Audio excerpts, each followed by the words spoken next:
Joe at Red's Fly Shop here, reviewing the Thomas & Thomas Paradigm series of rods. All right, finally crafted reel seat, engraved with Thomas & Thomas. I believe that is stamped titanium, maple insert on the reel seat there. Great cork. It's got the plastic on it still, just right out of the tube. Comes with a really nice heavy duty tube. This is Rod for Life. Handwritten model number on there. Dark blue, dark navy blue. Really nice finish, as it should be. Top end rod. Each blank has a serial number because each one is rolled on its own specific mandrel. Silver accents on the lower section, and it does have an alignment dot there to help you rotate it around, along with the serial number. Makes putting it together quick. And these are recoil titanium guides, single foot wrap all the way up. And yeah, those have just enough flex to them, so you shouldn't snap one or anything like that. But yeah, just really nicely finished rod. And of course, a beautiful rod sock. And this is said to be the rod you will eventually own. Okay, the first thing I'm going to do is talk a little bit about false casting. False casting is something that unfortunately most Western guides don't teach it very well to their guests. When it comes to dry fly fishing, false casting is an unbelievably important tool. You have to understand what it's for. So rods like the Paradigm that have more of a medium or softer action are really great at very carefully measuring distance. Boom, right in the center of the hoop. Really carefully measuring distance, drying your fly out, changing directions, maybe waiting for a fish to rise so that when the fish comes up and feeds, if you're sight casting, you time your drift right into their feeding rhythm. So false casting is really important. But one of the tips I want to give you about false casting, the first one is going to be, my most accurate cast typically comes after 2 false casts, and then I drop it. That false cast works the slack out of the line. When I pick the fly up out of the water, often there's inconsistencies of the current. Maybe the fly sunk. Maybe I have slack in my line. My first false cast comes up, and I'm going to increase my tempo as I go to make my shot. So my first 2 false casts are going to build.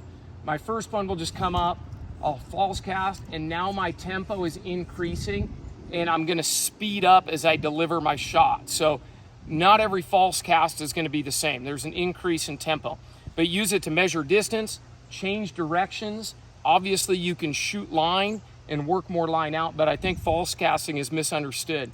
And false casting with a softer action rod really allows you to feel when you've got all that slack worked out and you're tight. So on that one, I needed 1 extra false cast to work that line tight. With a really fast action rod, those false casts, it's a little bit more difficult to kind of build up that tempo as you go with that false cast. Rod grip is something that can have a big impact on the rod's action and your success as an angler. So on these little chip shots like this, I'm sub 30 feet right here testing, just getting a feel for the rod. I'm gripping all the way up at the very top of the cork, the same way you would chip up on or choke up on a golf club for a chip or a putt. Maybe you choke up on a baseball bat when you're just swinging for contact.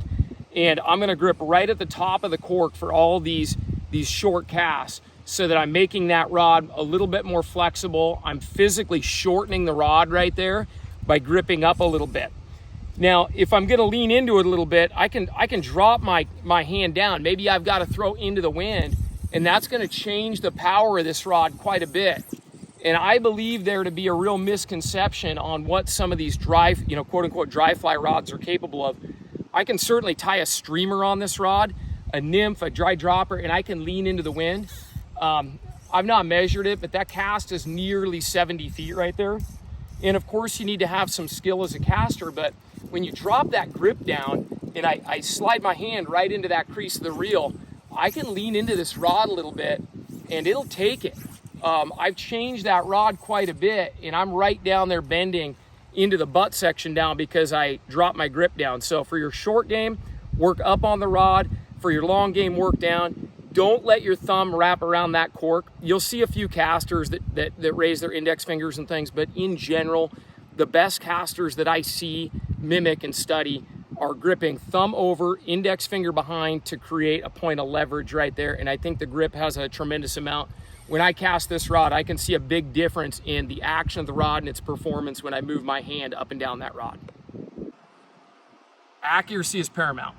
A better rod is not necessarily going to make you a more accurate caster. As much as I'd like to tell you, you buy this rod, you're all of a sudden going to be the greatest gift of fly casting of all time. It's going to take a little work on your part, but I've got a few tips just for accuracy. These rods are really designed for either casting at very specific fish or very specific spots with precision. Now, when we make an accurate cast, we want to adopt some fundamentals from other sports as well. An easy example is shooting free throws. Shooting a free throw, our goal should be to make 10 out of 10 shots from the free throw line in basketball. Throwing a dart, we want to either hit the bullseye or the triple 20 every single time is what we're setting out to do. So whether it's throwing a dart, whether it's shooting a basketball or squaring up your swing plane in golf, rods are the same way. So when it comes to accurate casting, I want you to notice how stable my upper body is. I'm not twisting at my shoulders. I'm not twisting at my hips. I'm definitely not having a weight shift for a short, accurate cast. All of that results in suffer. Your accuracy is going to suffer from any of those results. This is like surgical or scalpel-like accuracy. We want that rod tip to move exactly in the plane from essentially 180 degrees behind me, straight forward in an exact line to the target and be driven and not swung in a radial arc. So keep your body square, stay stable. You can use your wrist a little if you want. Don't worry about that. Just keep your upper body stable. Don't get happy feet, and your accuracy will grow. Trust me. Try it in the yard a little bit. Don't watch your back cast. Just stay straight forward. Eyes laser focused on the spot you want to hit.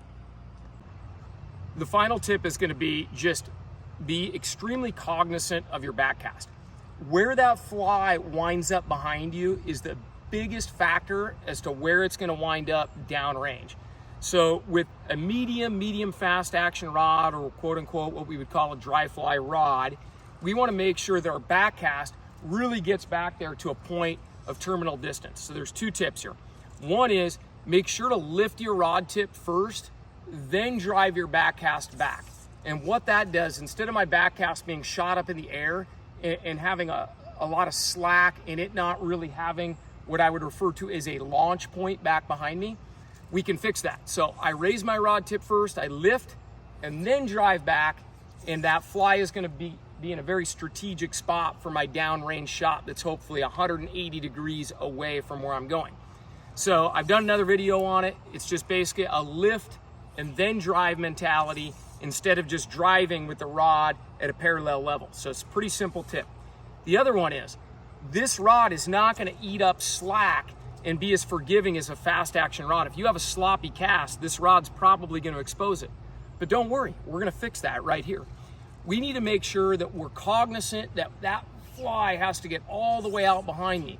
So for me, I consider the back cast to be 90% of the effort. If I can get a good back cast, it becomes a mere flick going forward. So I want you to really pay attention to your back cast, give it a little bit more oomph, especially on your final shot, to make sure that that line gets nice and tight back behind you. And in this circumstance, I am going to turn and watch my back cast a little bit just to see where it's set up.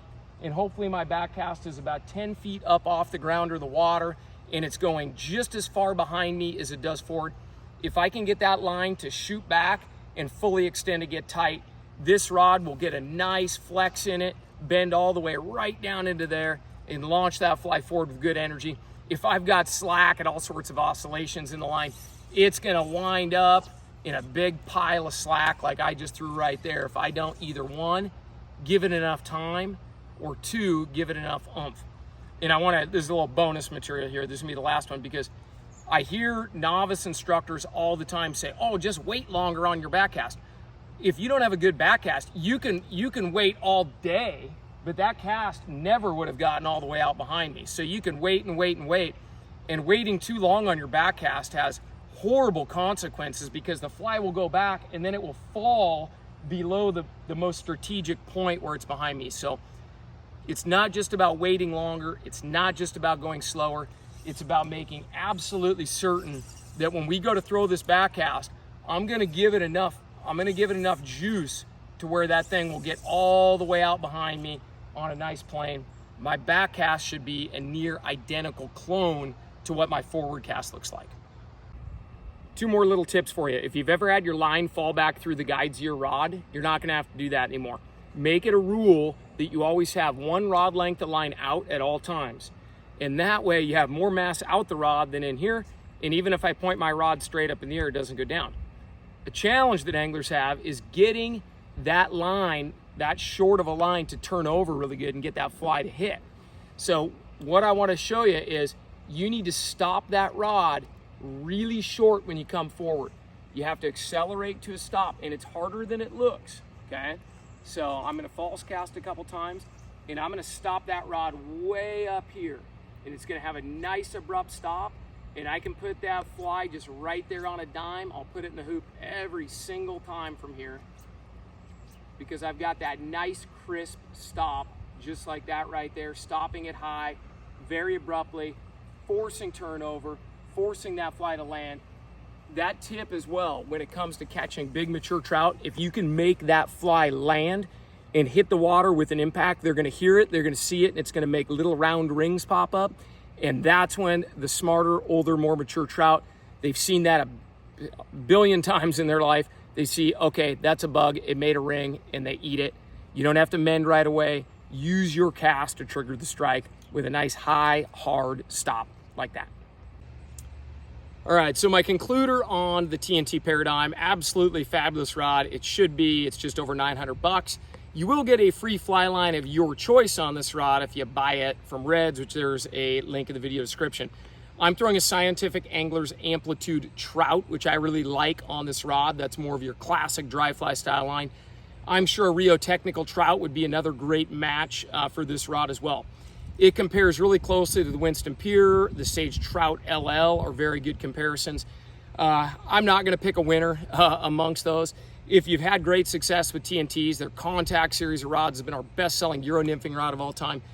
We have had nothing but raving reviews from our TNT rods here. So if this rod speaks to you, you trust TNT, you want a craft style rod built right here in the US, in Massachusetts, the Paradigm is a great choice for dry fly fishing.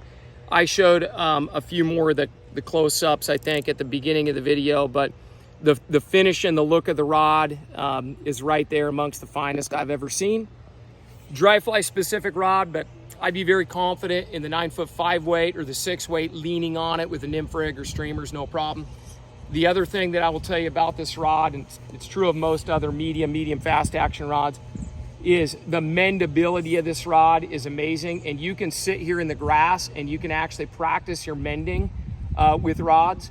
The thing about mending with a fine rod is I'm not just using the rod length to mend, I'm actually loading up that rod tip and repositioning that line in various places around the river like so.